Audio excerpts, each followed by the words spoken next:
Ny finoana namarika ny fahadimy amby dimapolo am'zato taonany ny fiangonana FJK Mambondrona Firaisana ato maro dia maro ny fandaharam-potoana mifandraika amin'izay toy izao ny fanazavana sy ny tsara ho fantatra.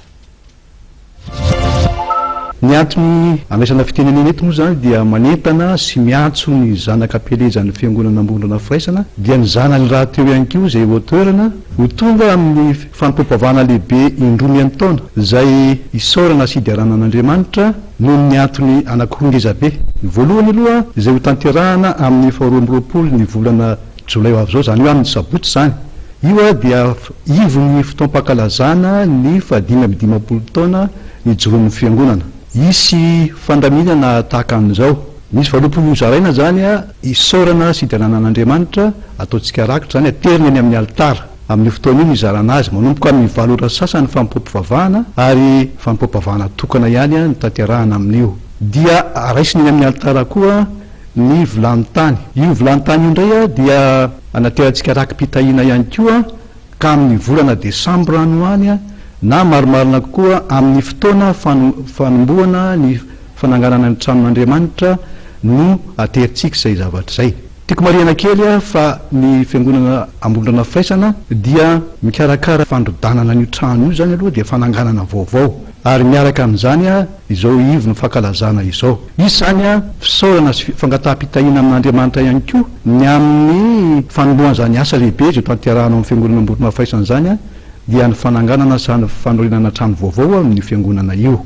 Dia isy fanehoana na fampisehoana ny makety ny trano fiangonana izay ho atsangana io raha sitrapon'Andriamanitra amin'ny fotoana io.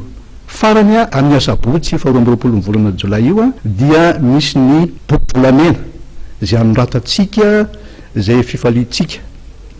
Raketina tsoratra ny fifaliana dia hoan'ny taranaka mandimby antsika any orinany. Zay ny voalohany. Ary ny faharoa atsikely dia ny fandraisan-tanana ny ray aman-dren'ny mpitandrina izay mitondra amin'izao fotoana izao dia ny mpitandrina andraindraina marika fety mivady sy ny ankonany. Fotoana lehibe anankiroa amin'io ny 2020 ny volana Jolay dia tarihan'ny jodaparitany Iariva-Avaradrano miditra amin'ny 7 sasany fanompoam-pivavahana ary fandaharam-potoana ray ihany koa ny amin'io. Ny alahady indray kosa ny 30 ny volana Jolay dia erahana tarihan'ny fiangonana reniny zany ka miditra kosa amin'ny 8 sasany ny fanompoam-pivavahana amin'ny fotoana io. Dia anankiray ihany koa ny fanompoam-pivavahana amin'izay fotoana izay. Isy fiaraha-misakafo anasana ny zanaka rehetra tonga miara-mivavaka, voakan'Andriamanitra tonga miara-mivavaka amin'ny fotoana io ka ny angaviana amintsika zany dia mba samy hitondra fitaovam-pihinanana amin'izay fotoana izay fa hiara-paly ny vahoakan'Andriamanitra amin'io fotoana io anehoantsika voninahitr'Andriamanitra izany zavatra rehetra zany. Miantso sy manentana zanaka ny fiangonana zany ho tonga amin'ireo fanompoam-pivavahana anankiroa ny taona ngezabe ireo, na ny zanaka ho atoerana zany na ny zanaka pelezana. Fotoana vanim-potoana lehibe amin'ny fiangonantsika io ary hitomana tsika rehetrrehetra ho tonga hisaotra sy hidiran'Andriamanitra araka ny voalaza teo hanomezantsika voninahitra n'Andriamanitra satria tsy indroa na intelo miverina io fotoana io fa indray mandeha avy ka aoka sika samy ho tonga maro raha aoka ifampilaza satria mety misy tsy mahafantatra ny programa zay tonga tany am-piangonana fa zay indrindra ny anton'izao fanambarana ty zao sy filazana ty amin'ny ainao manjeha zao mba handrenesana ny zanaka pelezana rehetra dia ifanentantsika ho tonga iary ifanotrona iary ivavaka ary indrindrindrindra iara ame voninahitra an'Andriamanitra ny amin'izay fotoana rehetra tanterahantsika zay.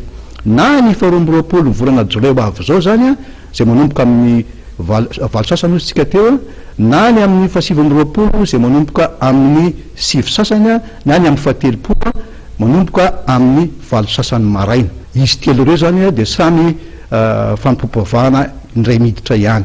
Dia ataontsika izay rehetrrehetra izay iaro tongotsika hanome voninahitra an'Andriamanitra satria tokony ataon'ny zanak'Andriamanitra mandrakariva ny manome voninahitra azy.